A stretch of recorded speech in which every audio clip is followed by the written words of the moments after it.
Hello, everybody. This is Chris Weave. Pat Doyle will be back in just a moment. So he got a little distracted by trying to get his camera to work. And so he's a little bit behind. I think he went off to get something to drink or something, and then he'll be back in just a moment.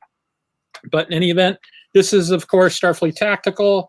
I'm Chris Weave. Pat Doyle is my colleague in arms here. He'll be back in a moment. Let's see, what can I talk about while waiting for Pat to come back? Well, so earlier today, Pat and I basically spent 4 hours on the phone together on a Zoom call together because BU9, the organization of which I am the president, had our first meeting in a while because we're doing some restructuring and we haven't been able to get together in person and this and that and the other thing. So we basically had a meeting of the entire membership of the organization. And we sort of went through a bunch of different things, and it was a lot of fun. It was good. I really miss not having the opportunity to get together with that group of people. We're David Weber's analytics support organization. We've got a bunch of different people involved with it. Well, hi, Pat. How are you? Hey, how you doing? Okay, now your sound's screwed up. Pat, you there? I don't know if you can hear me, but your image is frozen and your sound was screwed up, and every now and then we'll get just a little tick of sound, but nothing much. So my guess is you're probably going to have to restart. But so this is the way these things work. In any event, so BU9 is David Weber's analytic visualization organization, and we've put out one book, House of Steel: The Omniverse Companion. We helped David Weber write novels.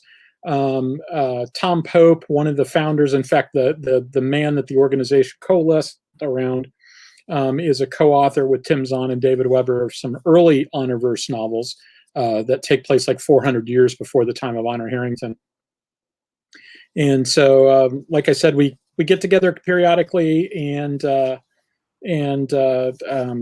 try to get together once a year in person, but we haven't been very good about that as of late, and we got together virtually today. So, Pat, are you back? I don't know. Am I? You're dropping in and out. Now you're frozen. Now you're totally and completely frozen. Right? Hey, are we back? Pat?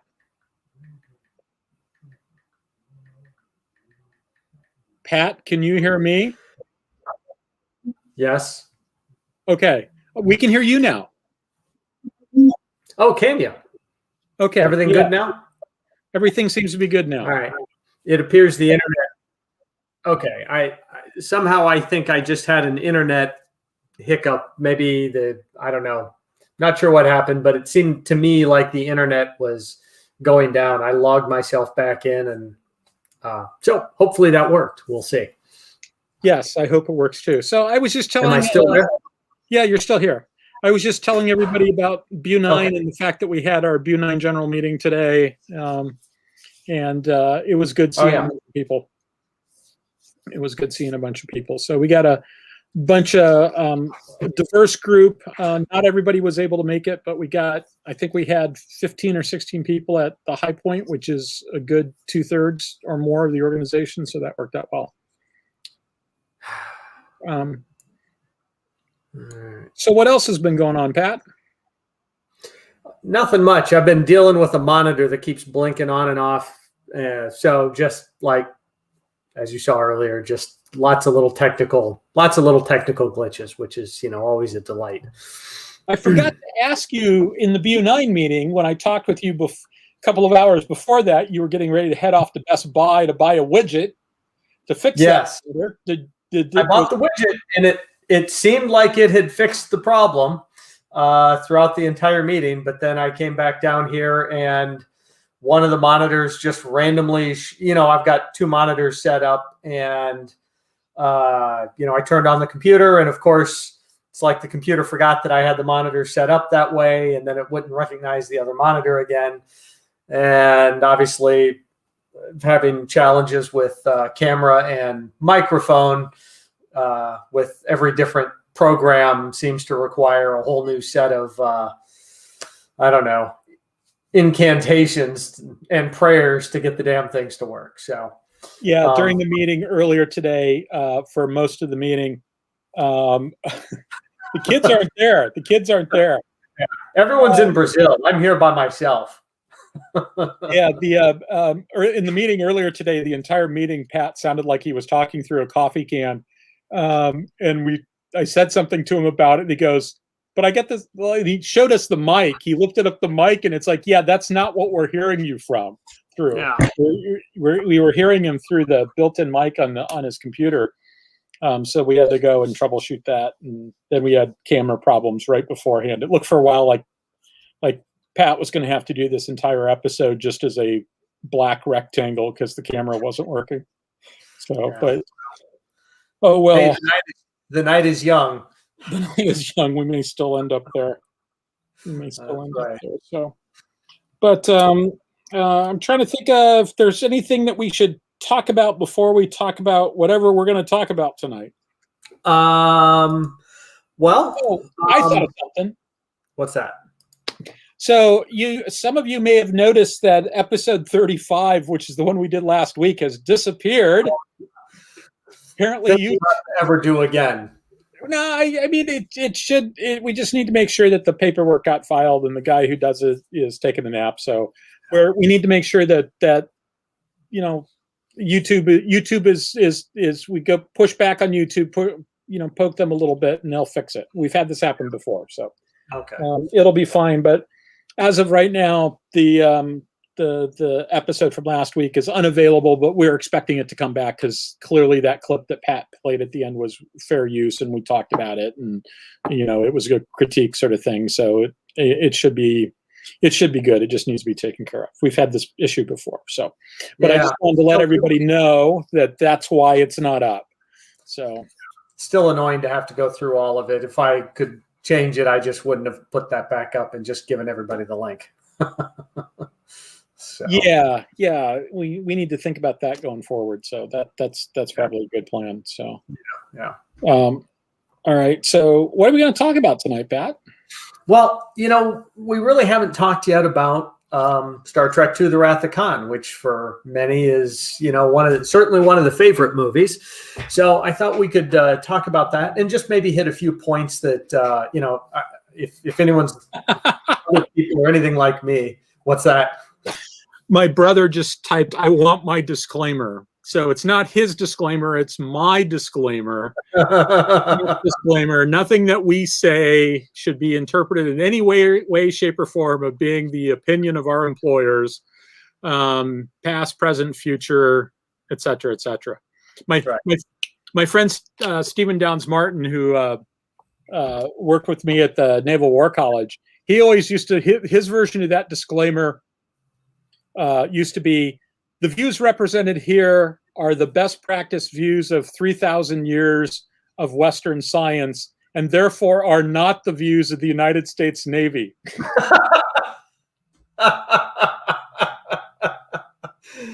Yeah. And he laid it on, best practices of Western science accepted by all right-thinking people, et cetera, and therefore are not the views of the United States Navy. So in any event, back to that. Yeah. So I thought we could talk about the Wrath of Khan today, since we haven't really I don't think we've talked about it too much. And so I thought we could talk about the Wrath of Khan a little bit. And if everyone's like me, you may have seen it 100 times already and can quote it and all that kind of stuff. But, I thought there were a few things that were kind of interesting that maybe people haven't thought of yet. And so maybe we can talk about some of those. All right, that sounds good. Am I still on, Chris? You are still on, but your video is not synced to your audio. Okay. Am I back now? Mostly. I saw that you had, I'm assuming the problem's on my end here, internet-wise. So yeah, now you're very jerky. Okay.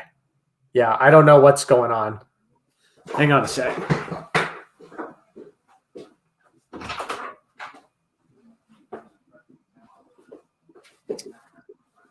Pat's in Minnesota. I think the internet is cold there.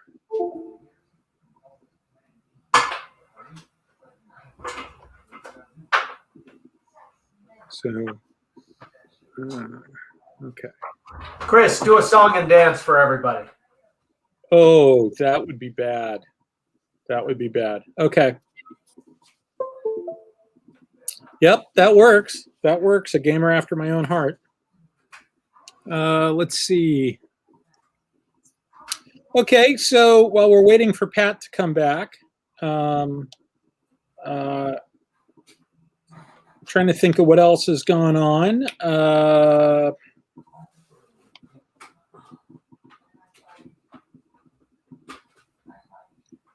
This week was a reasonably boring and productive week, if you can have both at the same time. I guess you can have both at the same time. To get to leave my apartment a couple of times because I had to go on to base. I live right next to Wright-Patterson Air Force Base. I'm so close that that when they play the national anthem, I can hear it in my living room. I don't usually have to go on to base very often these days because I'm working at home, but I did have to this week. And it was one of those, we got another project for you that's going to, now I've got even more stuff to do, so it's going to keep me really busy.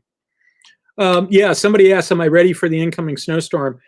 I think so. I'm not sure what the current forecast is. At one point they were saying 10 inches. Last I checked, it was 4 to 8. But who knows? Maybe it's gone up again. Luckily, I'm in a situation where I'm working at home.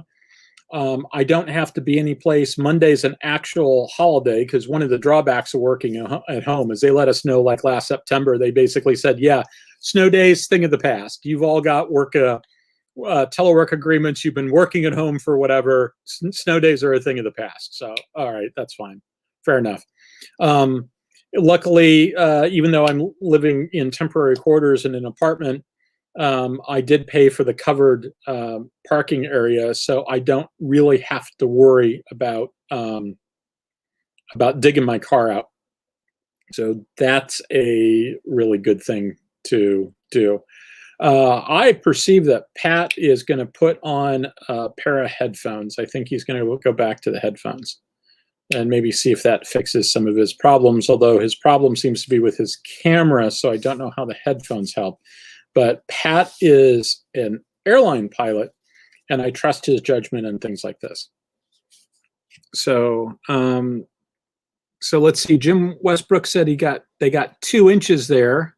Gary Pembleton asked if I'm in the right field apartments. No, I'm in the Highlands. So I think right field is like one of the ones right next to me. I'm basically, if you know the area, which you apparently do, I'm right behind the mire, pretty much. There's a set of apartments right after the curve in the road there. And I'm in the second set of those apartments. I'm in the one that has a swimming pool up front. So it was a pretty decent place to live. It was good enough. It meets my criteria, and the staff is reasonably friendly, and they're very responsive when I have a problem. So I'm pretty happy, although I am looking forward to buying a place and not renting much anymore. So Pat, are you back? It says you're muted.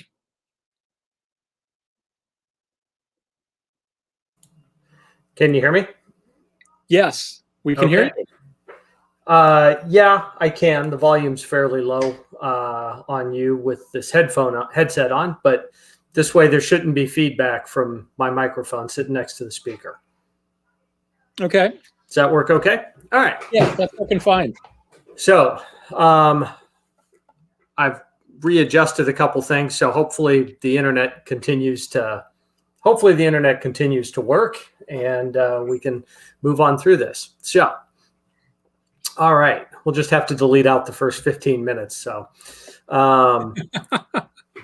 anyways, so anyhow, I thought what we would talk about is the Wrath of Khan, since I don't think we've really talked about it in any significant detail. So I thought it might be fun to talk about it. It's one of my favorites. I've certainly seen it a bunch of times. I think I watched it a couple months ago, and you know what? I just enjoyed the hell out of the movie. So I've of course got my nitpicks and all that kind of stuff, but overall, really fun movie. Really enjoy it. So, and my point is not to just regurgitate the movie or anything, but to point out a couple little tidbits that I think are kind of interesting, and just to add to slightly deeper knowledge of the movie or whatever, however you want to put it. And some of these are little technical issues that I thought were kind of interesting.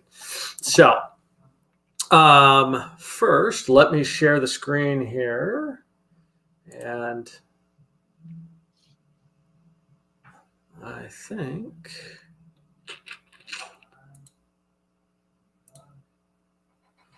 Okay, can you see this?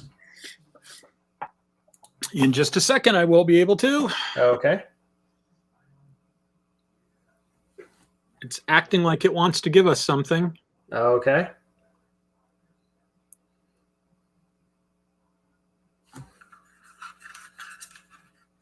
Wow, this is weird because it went into sharing mode. It moved us off to one side. It did a little thing like it was loading, and then we don't see it. Huh. Interesting. Okay. So I seem to have two screens up right now. It's sharing. Maybe it's sharing this one. Okay. Yeah, it's weird because it's actually. Okay, now it's sharing a picture of you wearing a hat. Yep. Okay. Now it's sharing nothing. It's not. Interesting. I think Alyssa turned it off. I think she just turned it back on. Okay. Now we're back to sharing nothing, but it's in sharing mode. Oh, so wait a minute. You don't see at least the PowerPoint here moving around? Nope. Really? Okay, because that's what I'm seeing on my screen. Okay, so let me just stop sharing and we'll just try to reset this.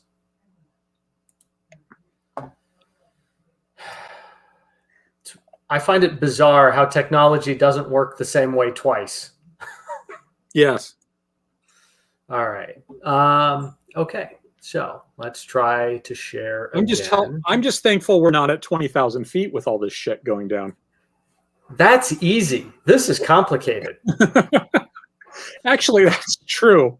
At least one of us is trained to be at 20,000 feet. Exactly. Yeah, that's a piece of cake. This is, yeah. All right, share the screen. Share screen one.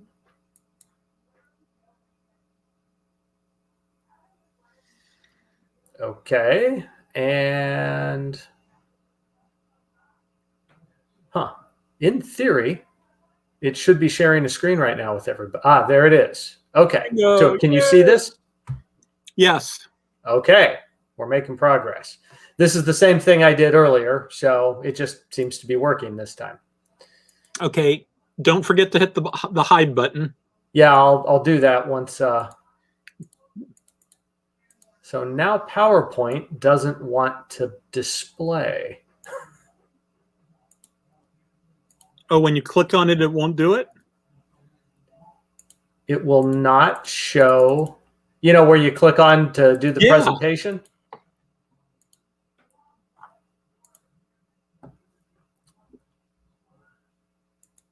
So back when I was doing computer tech support, I literally once asked a customer at about the 3-hour mark if there was any chance that the building he was in had been built on an Indian burial ground.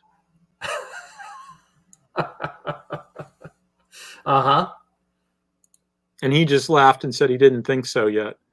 He didn't think so, but okay. Hey, do we have it now? We have.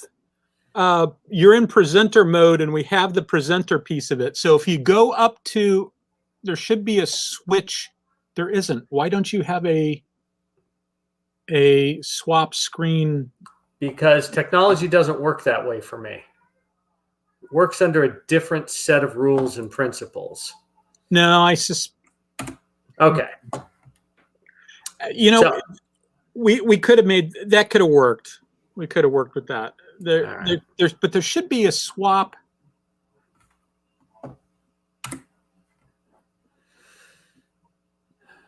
All right. Okay. Stop sharing. Share.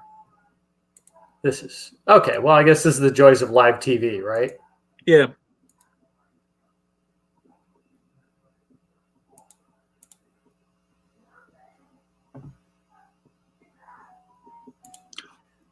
Oh my God, it's working. It's working.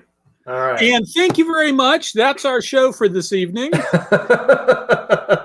Yes. Watch an Intel analyst and airline pilot struggle with PowerPoint. Okay. So, without further ado, so like I said, I just thought we would talk about or go over the Wrath of Khan a little bit. And, there's as far as the battle part of it goes, there's the initial sneak attack. Then there is the phase in the middle where they're both repairing their ships and stuff like that. Kirk's down in the space station, and then they go down to the planet into the little Genesis test and everything like that. Meanwhile, Khan's on one side, the other side of the moon. We're making some repairs, and then we have the Nebula battle at the end. So those are kind of the three general areas we're going to talk about here, real quick. Now, again, my goal is not to necessarily rehash the entire movie, but just focus on a few little specific points during the show.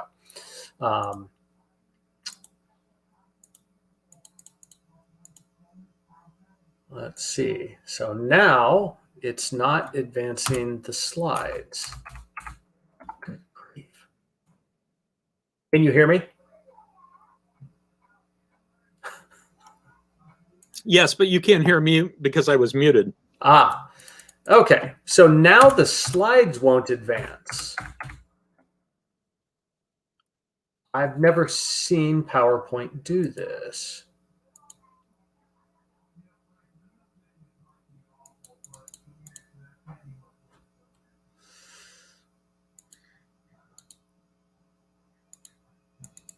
So, interesting.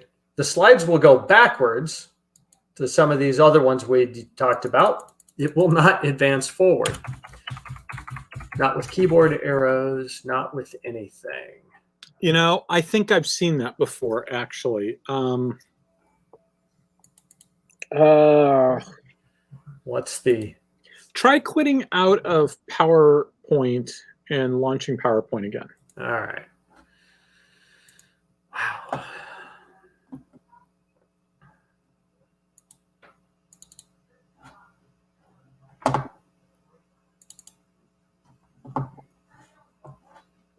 Okay, so that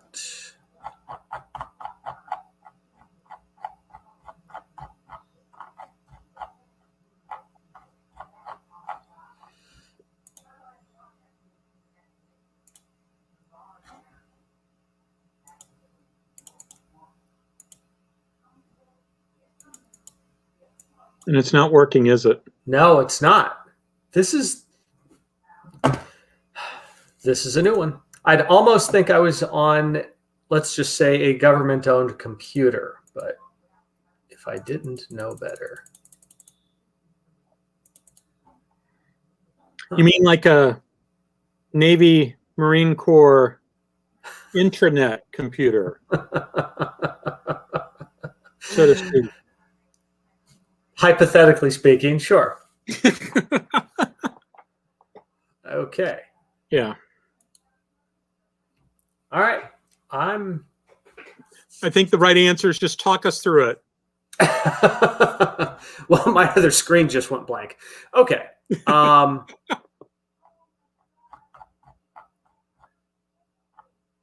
right. Okay. Delon, who's like a systems administrator since the Earth cooled, suggests launching PowerPoint and then going into PowerPoint and opening the document from within PowerPoint as opposed to clicking on the file to open it. Okay. All right. So that is done.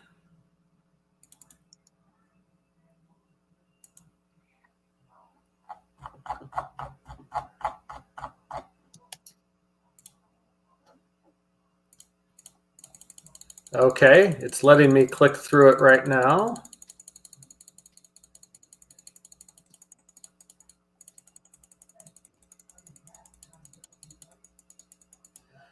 Someone put up there, what was it? Something about the wrath of Microsoft. Mm-hmm.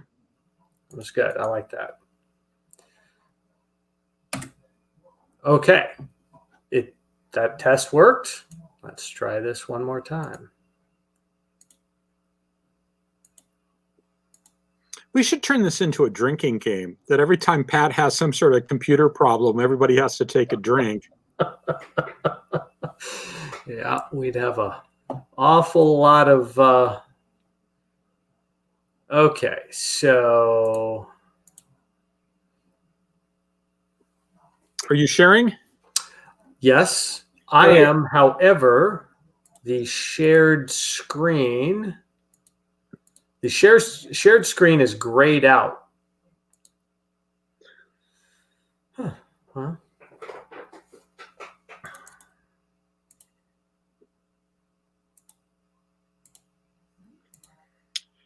Okay. Yeah, Alyssa says if we did that, we would be dead from alcohol poisoning.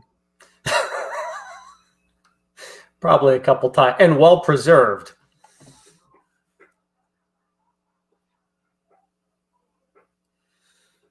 Okay, so the big question in the initial battle, if Spock hadn't interrupted Saavik when he tried to warn the captain about raising the shields, would the battle have been over before it started?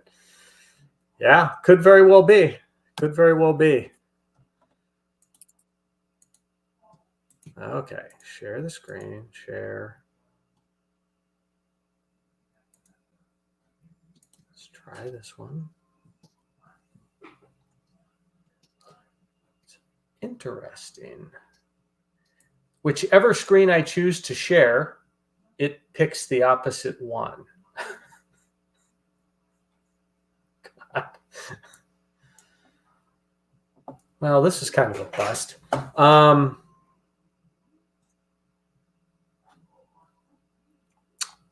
Okay. Let me try one more time, and then...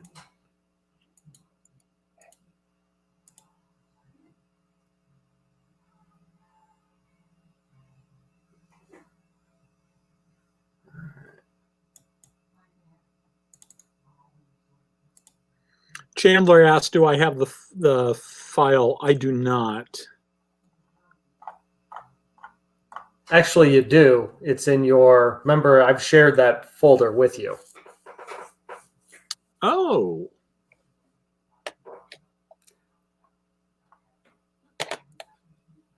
That's interesting. Let me think about that. Let me think about that. Okay. So it would be the Starship Combat Captain Kirk's battle with 1 in parentheses. It's about midway down the list. About 2/3 down the list.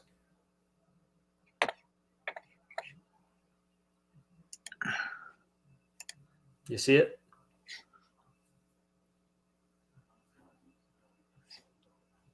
It's 1? Yeah. Starship Combat Captain Kirk's battle with 1 in parentheses. Roll for initiative.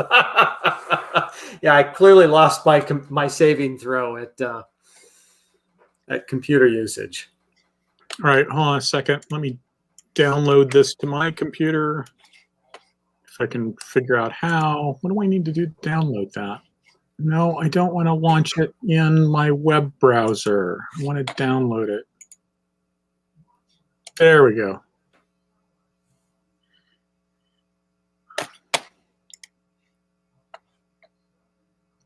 Okay, it's downloading. Let me launch PowerPoint while I'm waiting for it to finish downloading, because PowerPoint takes forever on my machine to come up.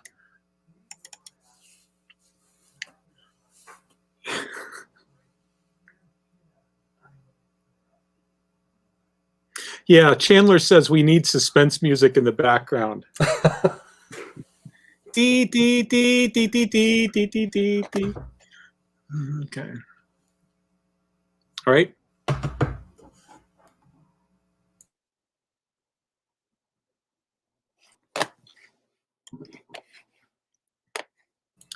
Okay, now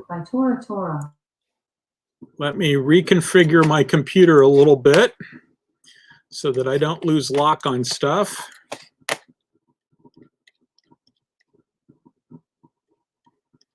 I'm going down.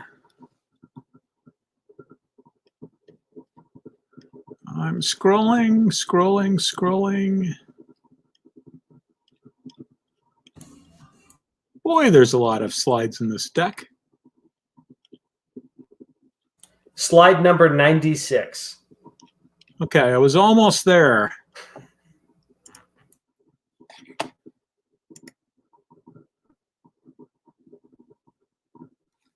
All right.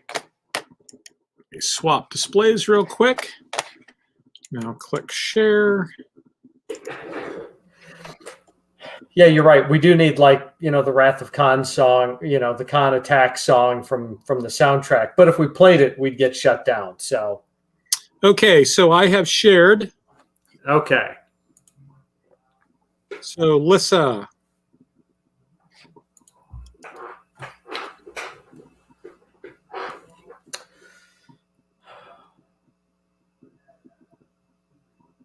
So I apologize for this.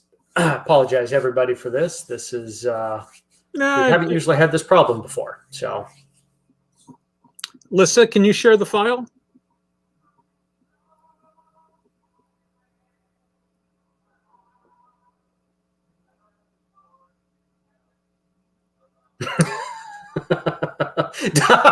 Deploy the rat. Yeah, thanks. Yeah, if only.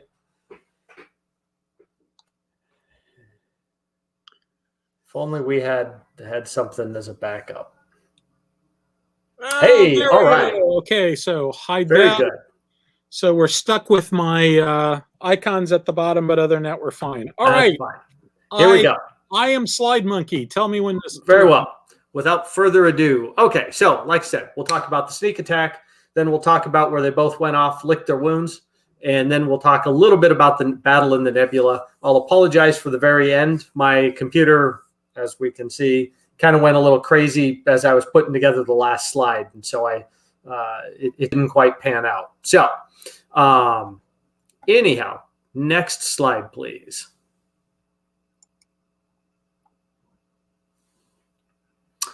Oh, okay. So here's the other problem, or just minor thing. My computer has all the different Star Trek fonts and everything downloaded. Chris's computer doesn't, so the text is going to be a little goofy. So anyways, Khan makes the sneak attack against the Enterprise. Remember, Saavik tries to warn him, says, hey, we should raise our shields. And he says, no worries, no big deal. And so Khan makes the initial surprise attack against the Enterprise. And of course, he had planned it. They had studied all the different places to shoot on the Enterprise. They nailed engineering right there. And clearly they were hitting several other key locations. The bottom line out of this attack is that Enterprise was basically rendered powerless. I think they were down to batteries. But in the end, so even after Khan shot at the Reliant, why did Khan retreat? Why did they take off? And why didn't Khan stick around to continue slugging it out? So basically, Enterprise was crippled. Khan had planned to strike. He knew exactly all the weak spots to hit. And Enterprise was basically down to batteries. Now, even with main power down, Enterprise could still fire. It just wasn't enough because Reliant had, full shields and all that kind of stuff. It wasn't going to be enough to really hurt the Reliant like they needed to. So, of course, so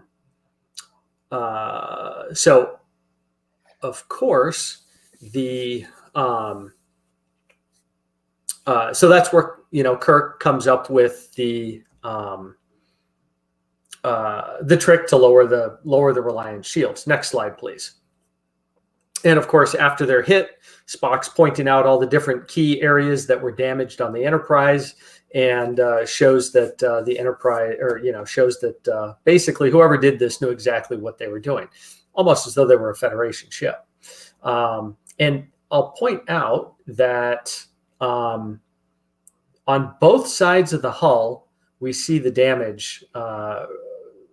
Along the engineering hull. If you can see, there's little orange markers on both sides of the hull where they were hit. So perhaps the damage went all the way through, or it's also possible that, maybe we didn't see every shot fired against the Enterprise,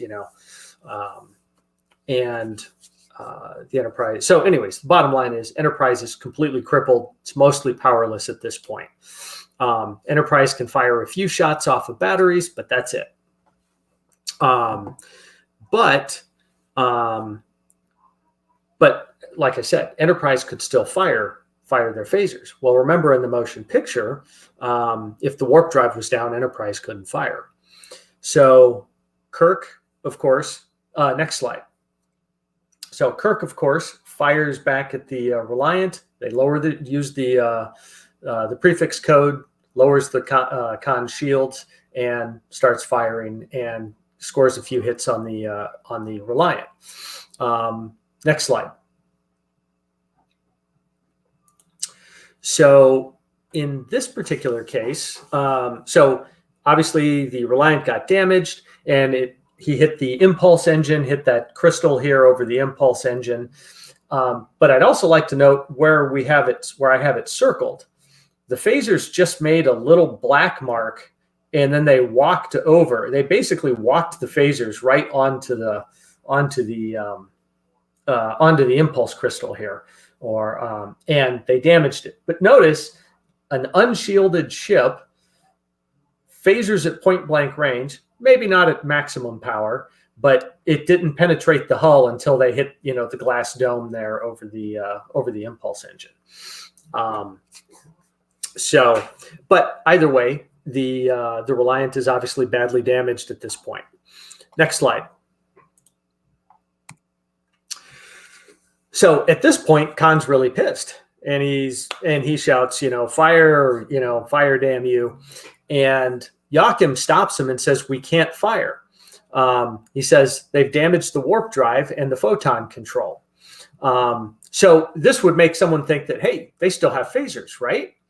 But they end up retreating and not sticking around to fight.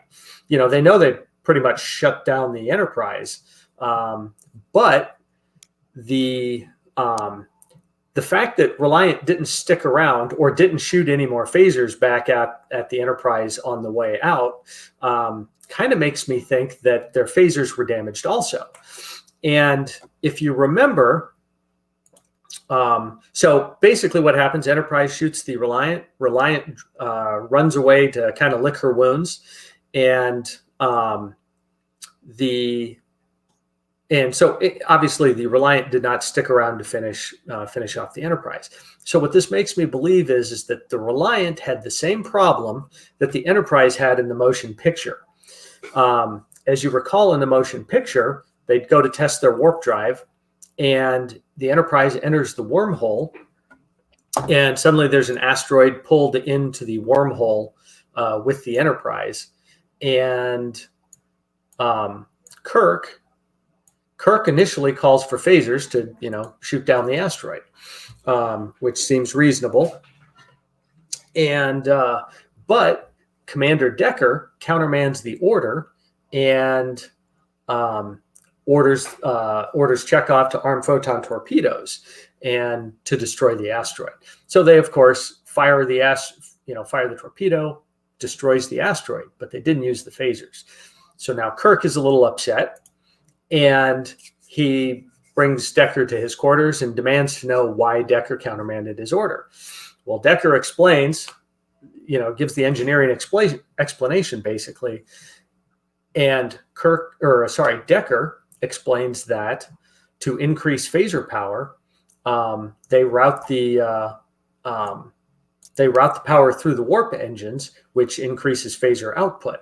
So when the warp drive went offline or went into imbalance because of that wormhole, basically the phasers were cut off. So they didn't have any weapons. So at the moment of truth, when they went to fire their phasers, they'd have just run into that asteroid.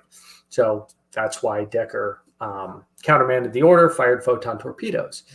So my point in all of this is just saying that I think Reliant probably had the same disadvantage that the early Enterprise did, that it had with its phasers out of space dock.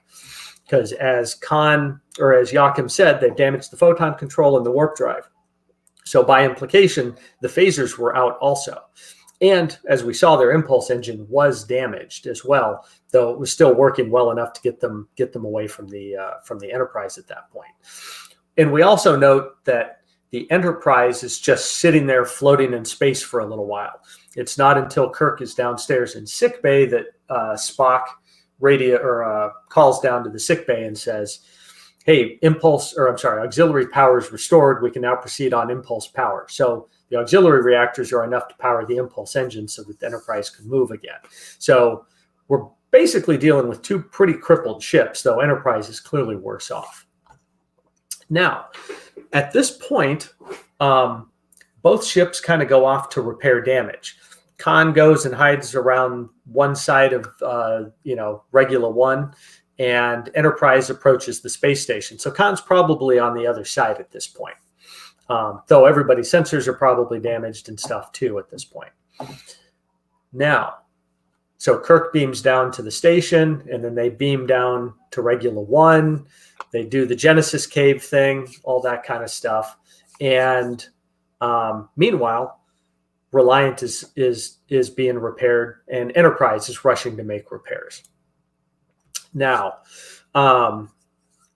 so I believe that sometime after they got to Regula 1, the Reliance impulse engines must have failed also, or at least were so badly damaged that they weren't that useful, sometime after they got there. Because, so next slide, Chris. Sorry, I'm talking through some of these slides without, I'm used to going through them myself. So, like I said, Reliant was damaged. It retreated. Next slide. So, obviously, this is the wormhole and the phaser refit that we were talking about. Next slide. And the conversation with Decker and Kirk. And next slide. And I'll catch everybody up. Okay, so they both go to repair battle damage. And Reliant is hiding on one side of the moon. And so Reliant was clearly working on fixing their ship as well. And actually, and this is obviously very important, this damage control thing, because whoever repairs their ship first could end up winning the battle if one could get a significant advantage from this. So, but Joachim comes to the bridge at this point, and he announces that the impulse power is restored. And so now they can go finish off Enterprise.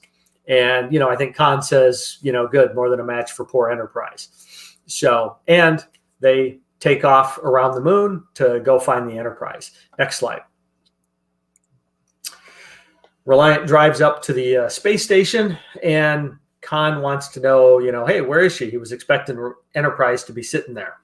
So they don't find anything. So Enterprise clearly had moved on to the other side of the moon. So that means Enterprise was clearly playing kind of a dangerous game by, moving around this moon. You never know if they might stumble on each other. So, but they got lucky. They completely missed each other, and Enterprise got away. So now they're sitting on opposite sides of the moon. And then this is where Kirk, bites into the apple, says, hey, I don't like to lose. And they beam aboard. And Kirk comes up to the bridge.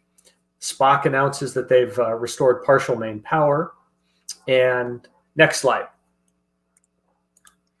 And as soon as Kirk gets to the bridge, he calls for tactical, and he sees this on the tactical display. Enterprise is on one side of the moon moving, and Reliant is on the other. Now, how could Enterprise see on the other side of the moon when Reliant couldn't see them? because clearly if Reliant sensors were working, Khan wouldn't have been surprised by the fact that Enterprise wasn't at Regula 1 when he got there. So clearly Khan, either by sensor damage or just the line of sight problem, you can't see somebody on the other side of the planet with the ship sensors. So how's Enterprise seeing the Reliant here? Got any ideas, Chris? They could be getting a feed from Regula 1. Yep, exactly. I think that's it. Maybe they left probes around too. Who knows? Yeah.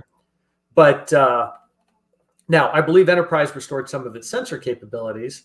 But I think probably Uhura, hacked into the sensor grid or something like that, or the team on the Enterprise hacked into it. And they were, because we already see an example of hacking earlier in the movie. So Khan is still up against, a group of senior, very experienced professionals here. And, he just got to this, he just got to this new ship. So he doesn't exactly have years of experience. He's just pretty smart and can read fast. But the point is, Enterprise has an advantage because they see where Reliant is. And this is where, next slide. This is where Spock says, hey, we can go to this nebula. And that's going to even the odds, because if everybody's sensors are equally shrouded and tactical display doesn't work and shields don't work, which means the Enterprise, even with degraded weaponry, will still be able to hurt the Reliant because the Reliant shields won't work either. So it makes it a fairly even fight. Reliant can still outgun them. It's clearly still a little bit faster, not as badly damaged. But there's a clear advantage to going into the nebula. So Enterprise makes a run for it. And on the bridge of the Reliant, they, of course, have the argument about, hey, we don't need to go. We don't need to do this. We'll lose all of our advantages. And that's where Khan gets goaded by Kirk. Okay, next slide. Because he made the mistake. What's that? Because Khan made the mistake. Yes. Talk to him. That's right. Yes, and that is a key mistake against Captain Kirk. If you're ever fighting Captain Kirk, just destroy him. Just keep shooting. Don't bother to talk to him or to gloat, because that's all he needs to think of something to get, to kill you. So, someone points out that it might be that Enterprise has better sensors, and it could very well be that Enterprise has better sensors. It could be. Because the more I think about it, the more I think, given everything else that the sensors in Star Trek can do we really think that they can't just see right through that moon? Yeah, but there is a line when they pull up initially next to the regular space station that the sensors were damaged. Spock very clearly says, hey, we can't see on the other side of the moon, and we can't scan the space station. So okay, good point. So their sensors were damaged or degraded there at that point. So they had to improvise and use the station sensors, which that's an opinion and a theory, not necessarily fact. And by the way, I don't take credit for that. I believe Andy had mentioned that to me. So, and the more I think about that, the more I like it, because there's probably likely a sort of a default traffic control scheme that takes place around there anyway. Mm-hmm. Right. So, yeah. And there's probably even, if you're going to approach a station, perhaps an expected path you're expected to take if you are a friendly ship or something like that. Right. But I mean, I was thinking just in terms of there might actually be drones out there to sort of allow the station to maintain local traffic control. Could, yeah, perhaps. And so it might even be, hack implies that it's not standard operating procedure to check into the net. Right. And actually, yes, I use the word hack, but it could very well be that it wasn't that big of it wasn't too much of a stretch to get that sensor feed and sensor information. So,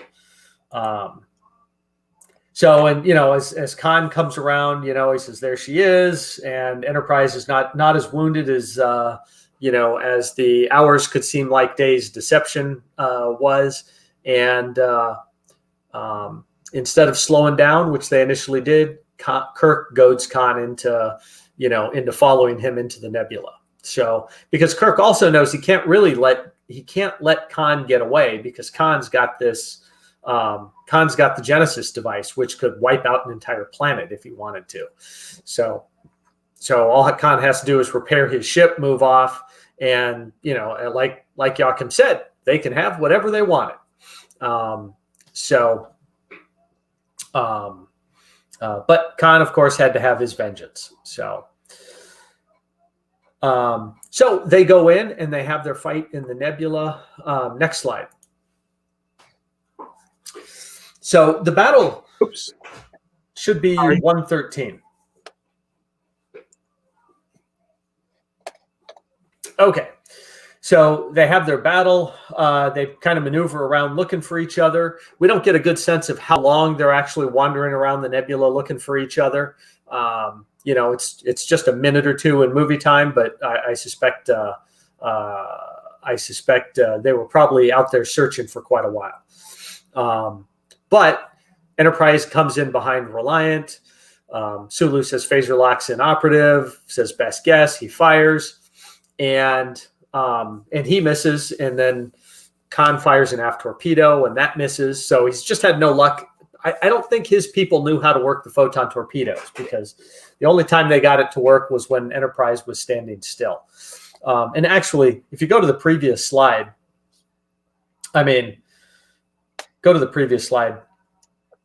Yeah, this should have been the easiest photon torpedo shot ever, right? It's a ship moving straight away from you at slow speed, and they couldn't hit it. So the geniuses on board Reliant clearly hadn't fully figured out how to, heck, I think maybe they didn't turn on the guidance system or something like that. But anyways, they clearly weren't good torpedo gunners.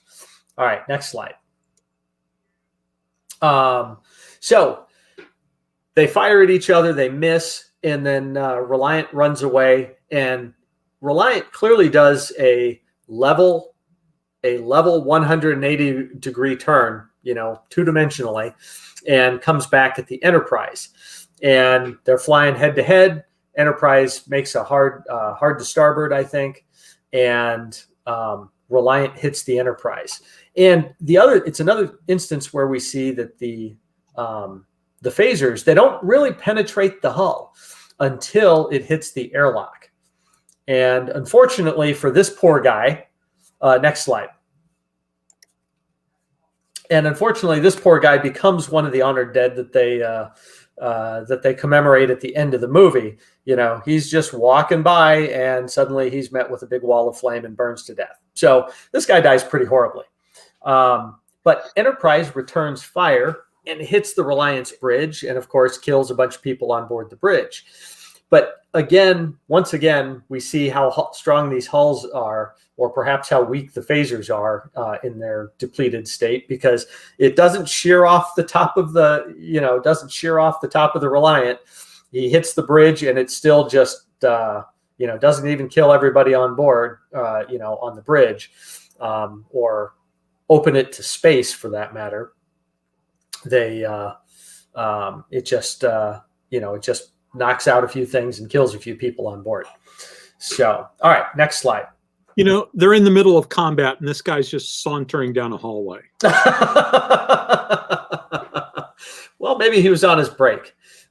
In the middle of combat. Or perhaps he was getting, he was probably heading to the torpedo bay. He was walking. We have an enlisted person, perhaps a torpedo-man. He was walking. Walking. Well, we never see them. We rarely see them running. So anyways, maybe he's coming back. Clearly isn't doing his job. What's that? The XO clearly isn't doing his job. Yeah, exactly. Okay, so after that strike, they wander around each other. Kirk muses, hey, he's not going to break off now. Where's he coming from? And Spock points out, hey, he's really smart, but not that experienced. I detect, a pattern of two-dimensional thinking, and which is clearly shown when the Reliant just does that 180-degree turn and comes back and hits them. So Kirk decides to change his altitude relative to where they had been fighting, and eventually is able to outmaneuver the Reliant and come in behind her. Next slide. Yeah, so this is the slide that didn't work well, but this is where Enterprise basically comes up behind Reliant and completely lets loose on the Enterprise or on the Reliant. And again, once we have a torpedo strike, now we're actually doing some serious structural damage. It blows apart the pod on top, and then they fire phasers, and the phasers hit the that grill portion of the warp engine, and that's enough to shatter the warp engine. But it's not until another torpedo hits the warp engine that it blows it off. So the torpedoes are clearly the weapons of severe structural damage in these cases. And that's pretty much the end of the battle at that point. And actually it's 9:58, and that's pretty much about all I had there.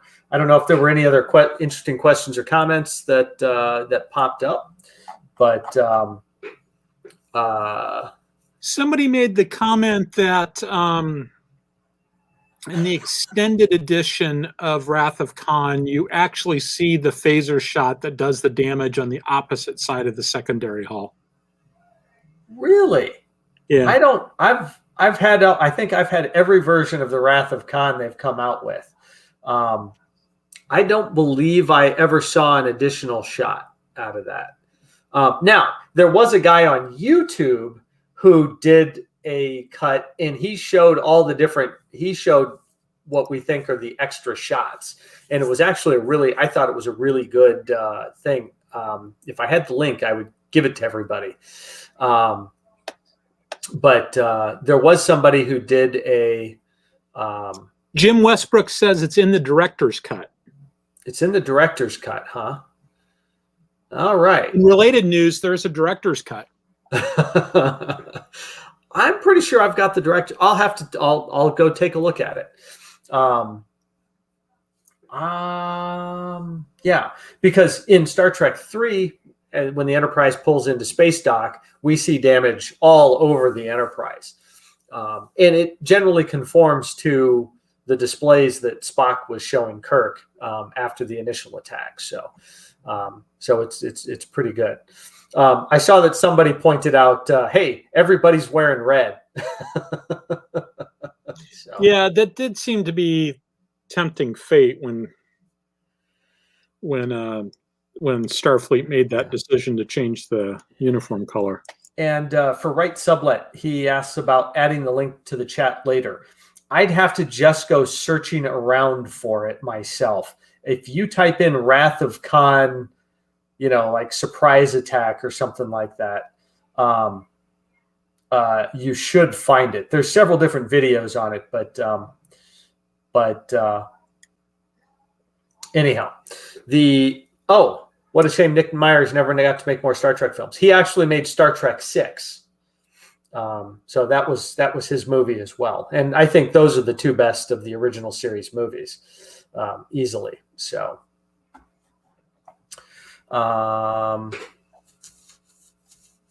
that's interesting, because I do not what? Do not think that those are the two best. Oh, really? Yeah. Of the original series movies? Yes. Okay. What's your favorite one? Star Trek 4? Star Trek 4. Yeah.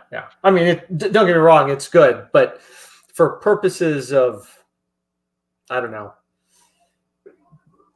Yeah, I like Star Trek 4. Actually, I like Star Trek 3. I like 4. I even started to watch 5 the other day, but I failed my morale roll to continue. So, or Pastor Wisdom roll, either one works. Yeah, exactly.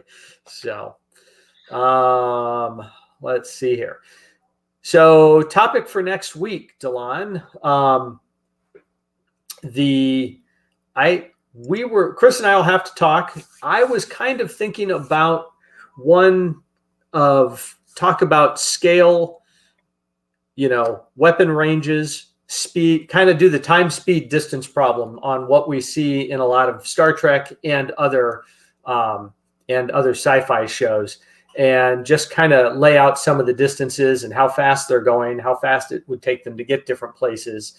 And just as kind of a thing of perspective, because then from there, we can then branch out into all the other different sci-fi properties and have a pretty good perspective on how they compare as far as, the capabilities and speeds and weapon ranges and all that kind of stuff. So I thought it would, I was thinking about that one, but Chris and I will have to talk in greater detail this week and come up. Yeah, it's so depressing in some ways to have that conversation about Star Trek, because once you start actually doing that for any of the Star Trek series, movies, whatever, you realize exactly how fast and loose the writers played.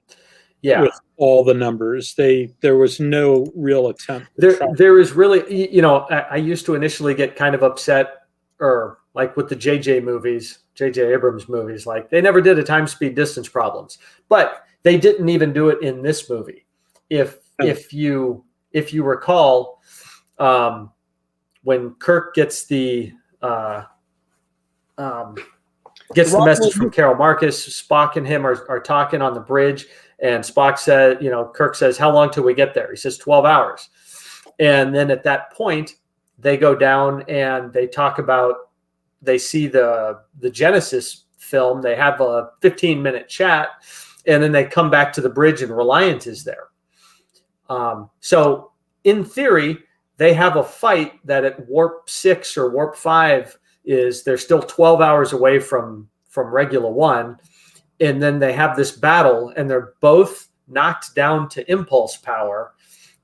So, if you do the time, speed, distance on that, Enterprise arrives at Regula 1 like 6 months to several years later, before they actually have the battle. They've all aged a couple years. All the cadets would have been promoted to ensigns by now. And, they would have had a lot of time. So they got the time, speed, distance wrong there. And then, of course, the original movies also suffer from the Enterprise is always the only ship available. Star Trek, the motion picture, one ship being refit is the only ship they can push out to intercept this thing that's crossing the entire length of the Federation, and still Enterprise is the only one that can intercept. Yeah. Star Trek 2, Enterprise, the only ship in the quadrant. Star Trek 3, well, they disable Excelsior, which could, as they steal the Enterprise, they disable the Excelsior.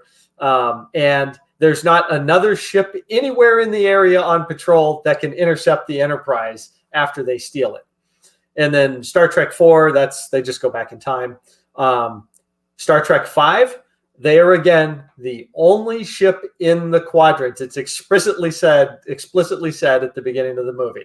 So, it makes you think Enterprise is the only ship in the fleet. or Enterprise is in orbit. That's okay. We don't need anybody else here. We got Kirk in the Enterprise. Everything's fine. I liked discovering an insurrection that the Romulan neutral zone is 2 hours away from Earth. Yeah. Probably at warp 9.9 or whatever. I'm sorry, 2 hours away from Wolf 359. No, it's Earth, because it was the Battle of Sector 001. You're right. It was Earth. Earth. Yeah. According to the maps, it's only 20 light years. Okay. Hey, we're 5 minutes over our time. So I'm going to suggest that maybe we pull the plug and say goodnight to everybody. What's that? Before something else breaks. That's right. Things are working right now. All right, everybody. Thank you very much. Thanks, everyone. Have a good night.